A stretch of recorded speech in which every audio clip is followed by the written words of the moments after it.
Esse daqui é o pós-jogo de Fluminense. Esse teste tá gravando, tá gravando. Fluminense 2, Grêmio 1.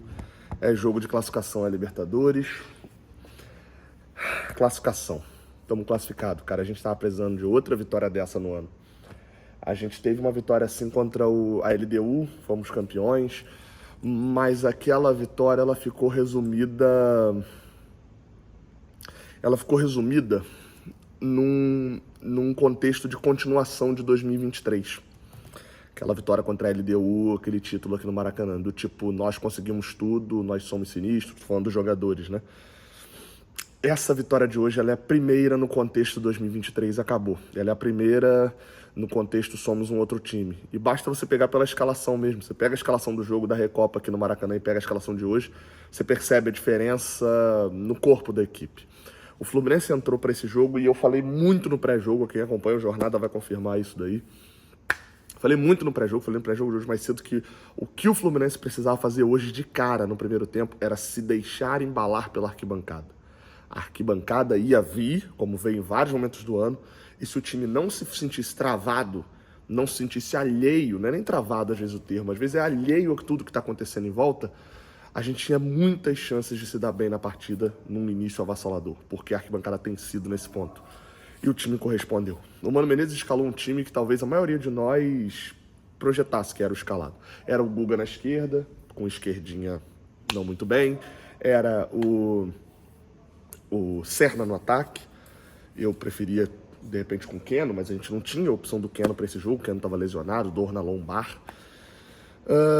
Mas o fato é que funcionou. O Fluminense foi bem melhor do que o Grêmio. Até um repórter que cobre o Grêmio chegou a utilizar um termo na coletiva para o Renato que se acadelou, ou se acovardou no primeiro tempo o Grêmio.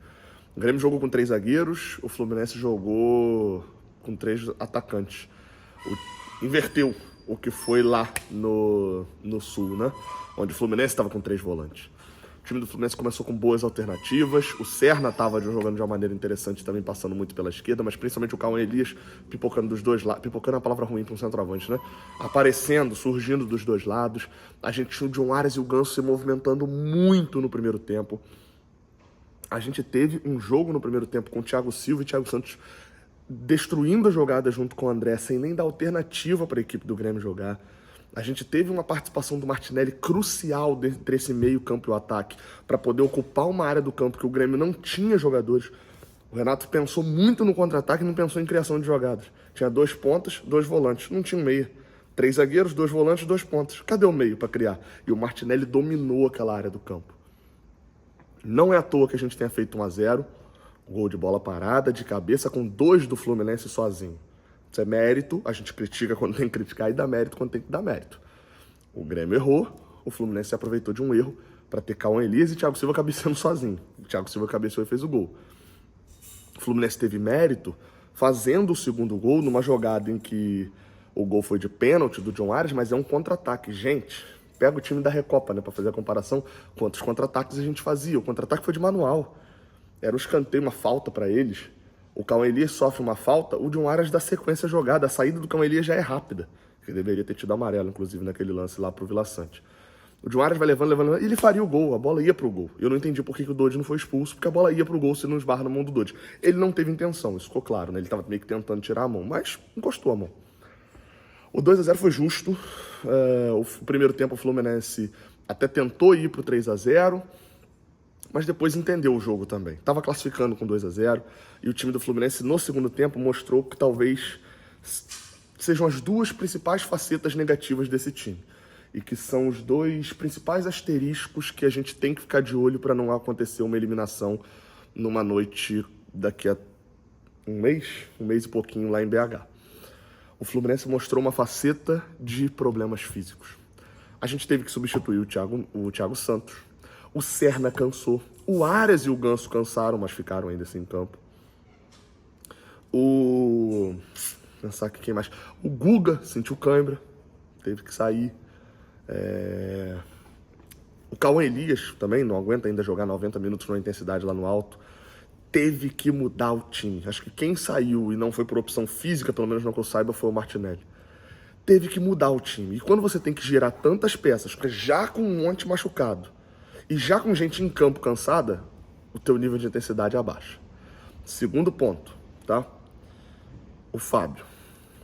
Fábio é espetacular, tem um capítulo à parte dessa análise aqui só sobre ele para falar de pênalti. Para mim, ele não falha no gol que a gente tomou e foi anulado. Por que para mim não é falha? Porque o Gemerson só aparece ali para cabecear porque ele tá impedido. Se ele não tivesse impedido, ele não desviaria aquela bola e o Fábio não sairia socando. Esse é o primeiro ponto. Eu vou ali pra fora, beleza. Esse é o primeiro ponto. O Gemerson só aparece ali pra cabecear porque ele tá impedido. Então, se ele tá impedido, obviamente, né, você não tem como botar a falha do Fábio porque o cara tá na frente dele. Mas essas bolas são perigosas. É tempo de reação, enfim, tava impedido, anulou o gol. E aí vem a faceta problemática do psicológico, cara. Não dá pra ter tanto problema psicológico, não dá pra sentir tanto gol assim. Não dá, simplesmente não dá pra todo gol que a gente sofreu o time sentir desse jeito. Já falei da questão física, já falei do problema que, enfim, acometeu ali, né, na situação do Fábio, mas também não tem como a gente negar o fato que acontece toda vez que o Fluminense toma gol. Completando aqui, porque nem um lugar pra trabalhar, essa merda desse estádio não tem. Inacreditável, cara. O maior lixo que tem é trabalhar no Maracanã, com a organização do Maracanã aqui dessa forma. Vitor Lessa, reclama do Maracanã, por favor. Ah, eu cansei de reclamar dessa merda. Não, reclama no vídeo. Não, tô cansado de reclamar dessa merda. Inacreditável. Mas voltando, não dá pra toda vez ter esse problema psicológico. O segundo gol do Grêmio, que na verdade é o primeiro gol do Grêmio, é um efeito psicológico, isso é um fato. O time morre em campo, a gente começa a perceber mais problemas. A mexida do Lima com o Serna não deu muito bom. Não segurou a intenção era segurar também as laterais do Grêmio, não segurou. O Grêmio teve facilidade para dialogar do lado direito. E um erro de marcação de um Martinelli que já estava um pouco mais cansado, já não conseguia acompanhar, mas tenha falado sobre cansaço, né? Não conseguia acompanhar do lado de lá a cobertura do Guga do lado esquerdo. Fica no mano a mano, o John Guga também cansado, fica no mano a mano um Soteldo com o Guga, o John Kennedy, que era quem poderia acompanhar o Monsalve, acho que era o Monsalve, não acompanha, o John Kennedy chega atrasado, passe por dentro, o Gustavo Nunes escora pro gol e diminui o que na verdade era um empate no jogo. Dali pra frente a gente viu um Fluminense que até queria fazer o gol, mas tinha medo de tomar, e um Grêmio que até tinha medo de tomar, mas tava querendo fazer um gol. Então foi um jogo perigoso, mas sem a chance do Lima, por exemplo, do jogo contra o Corinthians. Quando vem os pênaltis, eu falei, capítulo à parte do Fábio.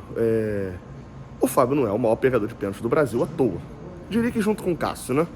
Não é. E tinha dessa geração, tinha o Magrão também que se aposentou. Não é à toa isso daí.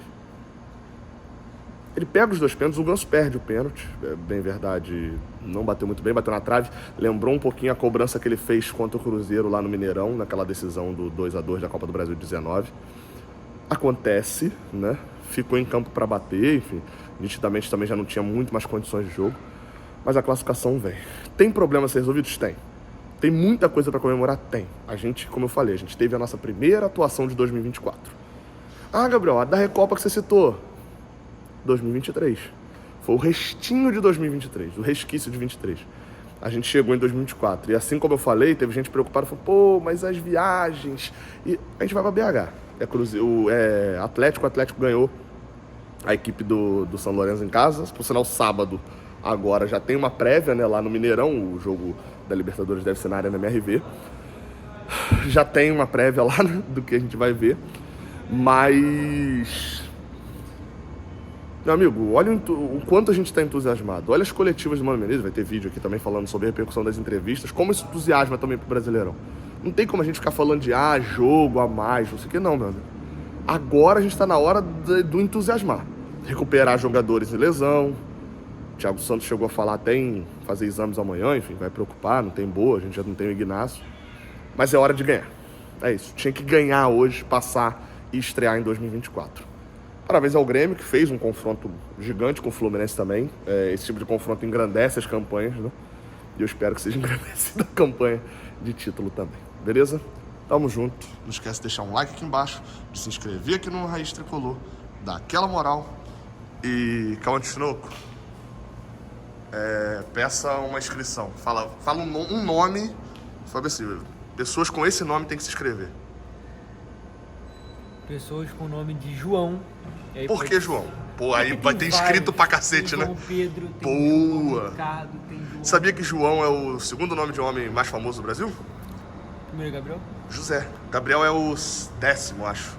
Cauã deve ser lá. Cauã deve estar lá pra trás. Eu não conheço 10 Cauãs. Tem um site do IBGE que explica isso. Fica aí a informação, viu? A Tricolor também é informação. Todos os Joãos se inscrevendo e comentando. Valeu.